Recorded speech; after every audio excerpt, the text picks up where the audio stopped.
हिंदवी स्वराज्याचे सरसंस्थापक छत्रपती शिवरायांना मानाचा मुजरा करतो। भारतीय राज्यघटनेचे शिल्पकार भारतरत्न डॉक्टर बाबासाहेब आंबेडकर यांना मानवंदना अर्पित करतो।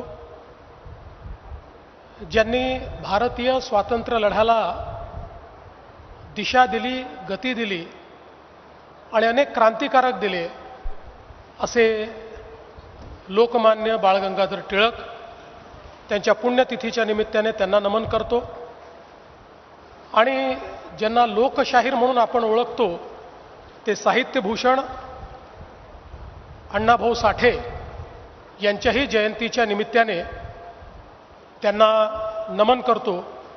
आज या लोकमान्य टिळक राष्ट्रीय पुरस्काराच्या कार्यक्रमामध्ये मंचावर उपस्थित भारत देशाचे कणखर आणि कर्मठ असे गृहमंत्री माननीय अमितभाई शहा, ज्यांना आज हा राष्ट्रीय पुरस्कार मिळतोय, भारताचे राष्ट्रीय सुरक्षा सल्लागार आणि खऱ्या अर्थानं राष्ट्रीय सुरक्षेला ज्यांनी एक वेगळा आयाम दिला ते माननीय अजित डोभालजी, लोकप्रिय उपमुख्यमंत्री एकनाथ शिंदेजी, सुनेत्राताई पवार, केंद्रीय राज्यमंत्री मुरलीधर मोहोळ, रवींद्र चव्हाणजी, चंद्रकांत दादा पाटीलजी, उदय सामंतजी, माधुरीताई मिसाळ, लोकमान्य टिळक ट्रस्टचे अध्यक्ष श्री रोहित टिळक, श्रीमती गीतालीताई टिळक, डॉक्टर प्रणितीताई टिळक, मंचावर उपस्थित सर्व मान्यवर आणि उपस्थित सर्व भगिनी आणि बंधूंनो, आज आपल्या सर्वांकरताच हा अतिशय आनंदाचा दिवस आहे की लोकमान्य राष्ट्रीय पुरस्कार गेल्या अनेक वर्षापासनं देशातील अनेक नामवंत मान्यवर, विविध क्षेत्रातील लोक, देशाचे पंतप्रधान असतील, देशाचे शास्त्रज्ञ असतील, देशाच्या विविध क्षेत्रात काम करणारे असतील, अशा अनेक महनीय लोकांना हा पुरस्कार प्राप्त झाला। आणि यावेळी हा पुरस्कार राष्ट्रीय सुरक्षेला ज्यांनी एक नवीन दिशा दिली आणि संपूर्ण जीवन हे राष्ट्राकरता समर्पित ठेवत आजही राष्ट्राच्या सुरक्षेकरता जे कार्य करतायत अशा अजित डोभालजींना हा पुरस्कार मिळाला, याचा आपल्या सर्वांना अतिशय मनापासून आनंद आहे। आणि विशेष आनंद हा आहे की एका धुरंधराला पुरस्कार देण्याकरता दुसरे धुरंधर या ठिकाणी आलेले आहेत।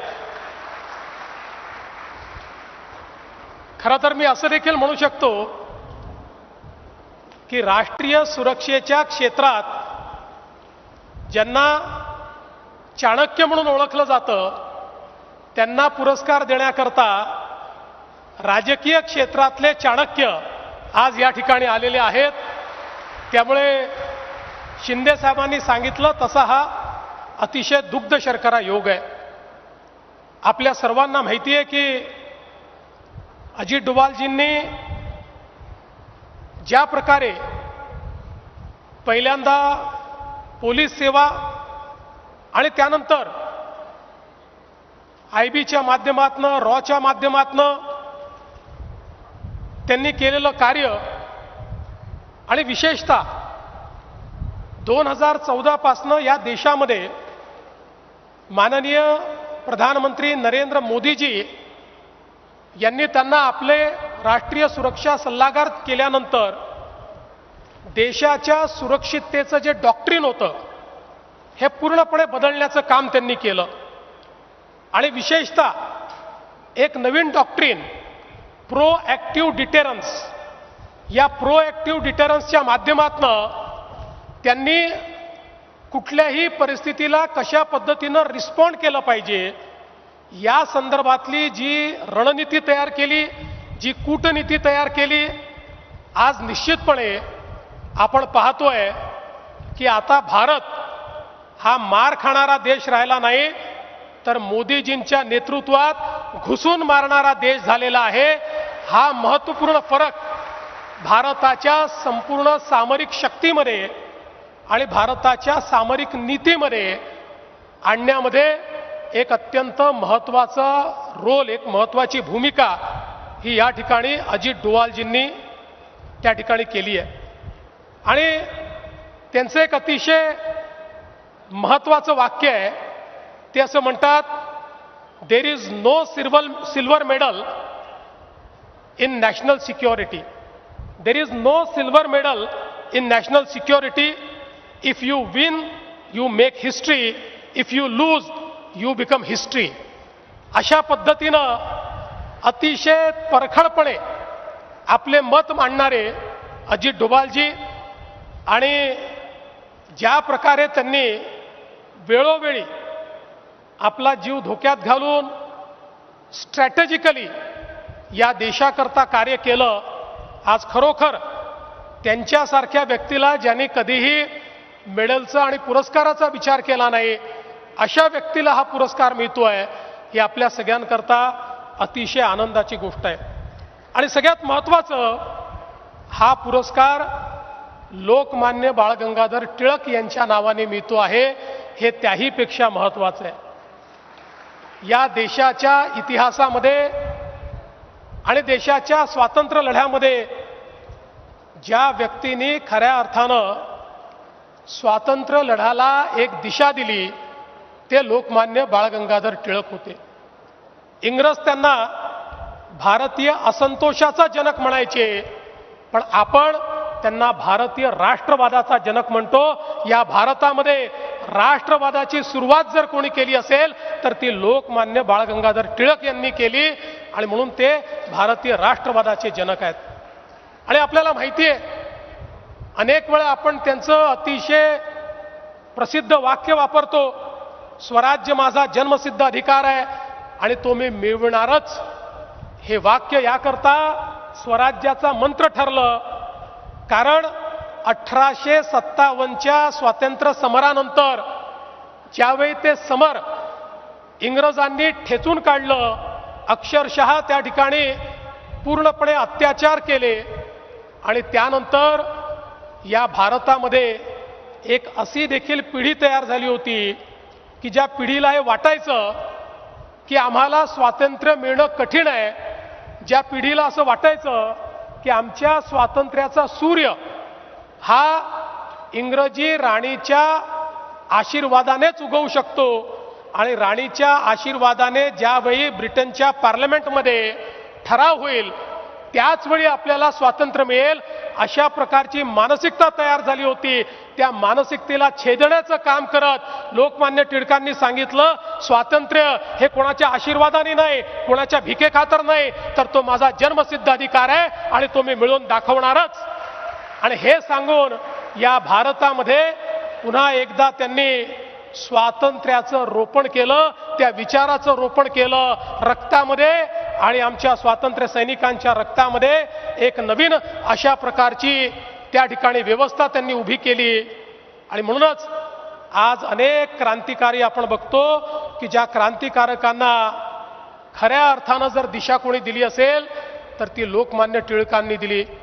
या महाराष्ट्रामध्ये, भारतामध्ये सामान्य माणसाला स्वातंत्र्याच्या चळवळीत कसं आणता येईल याचा विचार करताना लोकमान्य टिळकांना माहिती होतं की आपला जो समाज आहे हा समाज खऱ्या अर्थानं अतिशय धार्मिक, आध्यात्मिक असा समाज आहे.